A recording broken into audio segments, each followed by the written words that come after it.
far as the fuel standards conversation that we were just talking about, want to get into this with State Rep Joe Fitzgibbon, the House leader. He's had a lot going on in terms of climate commitment type things, stuff going on with fuel standards in our state in past legislative sessions. So reached out to him for his reaction to what we're seeing in D.C.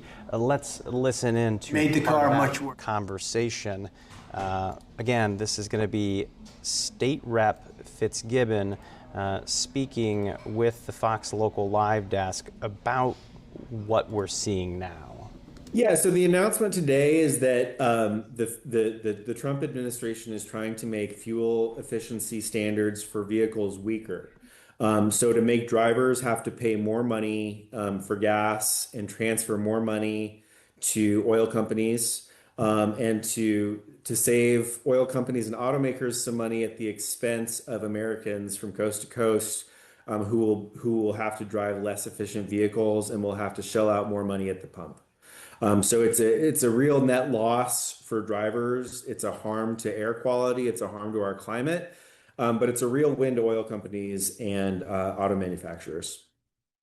And the reason I wanted to talk to you initially was because I know that you've done work in this space. So could you kind of fill in our viewers with where Washington is right now in terms of our own fuel standards? Yeah, so Washington, so under federal law, you can have one of two sets of standards. You can adopt the national standards that the federal government adopts, or you can adopt stronger standards that the state of California adopts. And those are options provided to us under the Federal Clean Air Act.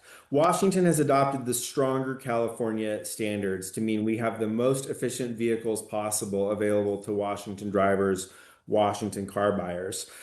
The federal government has already tried to revoke the ability of states to adopt stronger standards. They say they don't want states to be able to protect drivers, to require efficient vehicles for sale in Washington. And we're fighting that in court, and we feel really good that Washington, California, Oregon, the other states that have adopted really strong vehicle efficiency standards will prevail in court. The announcement today from the federal government says that even if the state standards are withdrawn, they want to make the national standards, which would be the backstop which we would fall upon if our state standards are weakened, they want to make those weaker too. So at every point, they're trying to make vehicles less efficient, more polluting, more expensive for drivers, whether they're Washington drivers or drivers in any of the other 49 states. They're really trying to make sure that we burn as much gas as possible, that we pay as much for gas as possible, and that we pollute the air as much as possible. And Washington just thinks that's the wrong direction to go. One thing that always kind of shocks me about some of these decisions, we seem to hear a lot of complaints about gas prices in general. This seems to go in the opposite direction, though. Like, who would this have any benefit whatsoever to Joe Blow, who wants to buy a pickup truck, a sedan, drive their family around? What benefit do they see if they get less miles per gallon? Because I just think that's more at the pump. Yeah, at a time of high gas prices, this is a real direct way for the federal government to make things more expensive for people who drive gas and diesel cars. It's already expensive to fill up, and this move will just make it more expensive. Washingtonians are already struggling with the cost of energy, with the cost of groceries, the cost of healthcare, the cost of housing. This is just Donald Trump and the Republicans in D.C. choosing to make it even more expensive so that they can reward their friends in the oil industry. For those who are looking for some hope in this space, what do you think Washington can do moving forward to try to avoid these worst case scenarios you're talking about? You know, we're doing a lot at the state level. We're doing whatever we can to try to make alternatives to driving gas cars feasible. Just a few days from now, light rail is going to open between SeaTac and Federal Way. So for at least folks in South King County, they're going to have a new transportation option that hasn't been available to them. We're also trying to make electric vehicles a better option so that for folks who are really frustrated with the cost of gasoline, not just how high the costs are, but also how volatile those costs are, making electric vehicles a better option. We're trying to do that by making charging stations available in more parts of the state, so that everybody who chooses to drive an electric car can know that they have a reliable place to charge where they're going.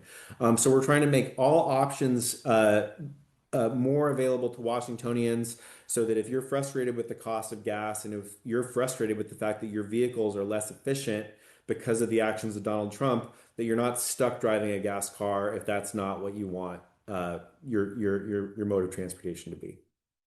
Uh, Anything that the public can do if they want to get involved with these types of efforts? I know climate change has been very big in all of this. Obviously, there's always reaching out to representatives. Beyond that, is there anything that we can be doing a point of effort or a call to action? Yeah, I know Washingtonians are already doing so much to try to reduce our impact on climate change and to adapt to a climate. Certainly, exploring all of your transportation options, figuring out what's best for you and your family, whether that's a gas car or an electric car, or walking or biking or taking transit to more. And that is Representative Joe Fitzgibbons talking a little bit about all the things going on with these fuel standards and how it will impact us here in our state.